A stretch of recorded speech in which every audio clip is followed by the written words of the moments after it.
When a borrower defaults on a loan in today's environment, an institution and a bank looks at them as one thing, and that's a liability. We like to flip that on its head, okay, and say that these borrowers are an opportunity. Find out more on today's episode.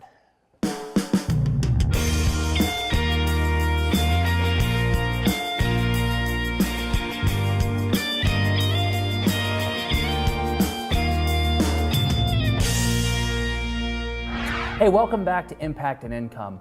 I really want to dive in today on the borrowers in the non-performing debt space. Are they assets? Are they liabilities? What do you think? Traditionally speaking, a bank, a big institution, is going to look at a borrower, a distressed borrower, a non-performing mortgage loan is what they look at them as a liability.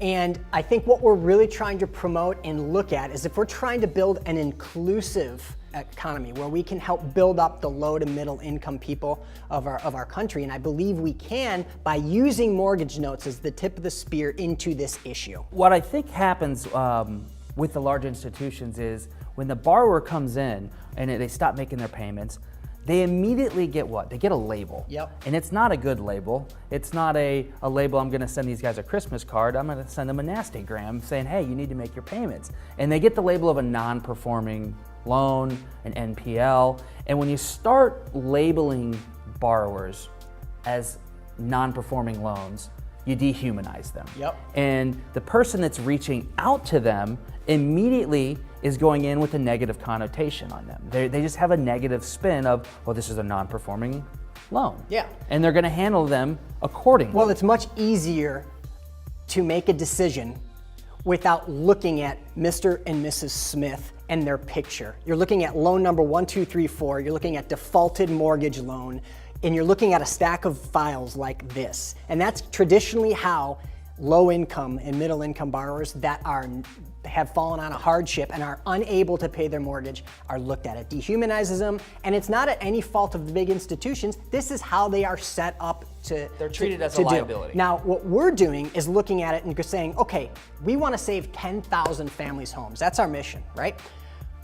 Out of those 10,000 people, we have a very intimate relationship with them, don't we? Yeah. We're very talking much so. about their home. We're reaching out to them and saying, look, we are not like the traditional people that have been reaching out to you. We actually look at you as potentially somebody that, could be an asset.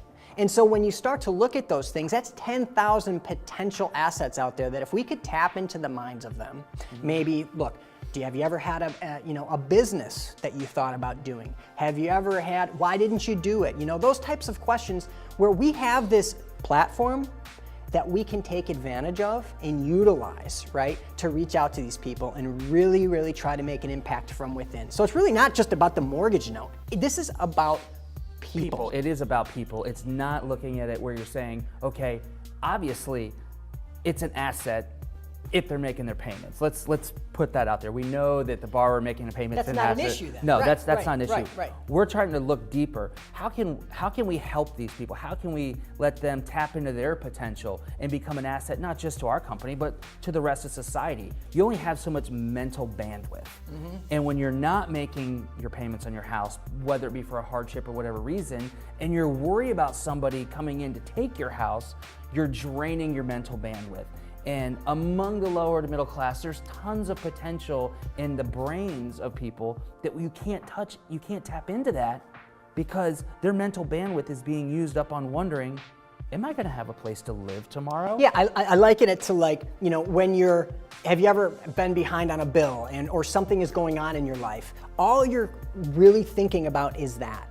So you're not able to utilize that other part of your mind to maybe innovate or create. All you're worrying about is living paycheck to paycheck. And the way our system is set up right now, these borrowers are all in that position. And then we give them, things to do. You have to, if you want this type of help, you have to complete this type of stuff. Conditional welfare states just do not work. No, I think it also, when you start approaching these borrowers as, look, you're not a liability, you're actually an asset, the response that you get back when you come in with you're coming in with a warmer feeling. You're not labeling them. Yep. You're not looking at them as these guys are a liability and then making their payments. You come in saying, hey, how can we help? What can we do to get you back on track?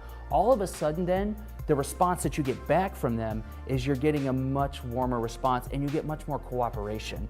Yep. They feel that through the phone, and you rip that label off and you touch them and you look at them as a human being. You look at their situation. Yeah, I mean, it's breaking down that initial barrier. So when we reach out to these borrowers, it's first and foremost with a non-for-profit housing counselor that is saying, look, we're not like a traditional fund. We're not like a traditional business that are after, maximizing our profits. So if you're an investor who's looking to make an impact in income, kind of look at these borrowers as not just liabilities but assets. And when you start to do that, you'll be much closer to really making that impact in income and positively affecting the bottom line.